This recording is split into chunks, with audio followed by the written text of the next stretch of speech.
buong mundo ang pagbabalik ni Charisse sa US TV series na Glee. 4 na kanta naman ni Charisse ang inilabas ng iTunes.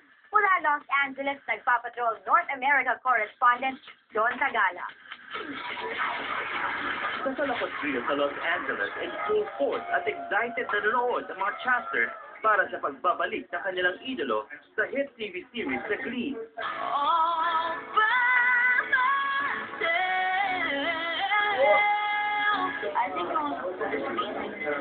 Matagal-tagal ding naghintay ang mga chasters sa pagbabalik ni Sunshine Corazon. Sa Siyempre pa nang una silang nagtipon-tipon para panoorin ang debut ni Sunshine Corazon.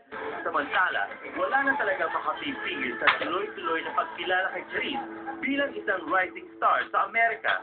Sabi ng New York Post, simula daw nang pumutok ang pangalan ni Charisse noong 2007, kahit saan na siya magpunta ay dinudumog na siya ng mga fans. Sa iTunes naman, 4 na single si Charisse ang lumabas sa araw na ito. Una na, Before It Explodes, na produce ng sikat na Filipino-American na si Bruno Mars. Ang bagong kanta ni Charisse sa One Day na sinulat at produce naman ng isa sa mga sikat na Jonas Brothers na si Nick Jonas. Ang kantang Waiting Outside the Line remix, kasama ang isa pang music sensation na si Grayson Chan. At maaari na rin ma-download sa iTunes ang Glee version ni Charisse ng All By Myself.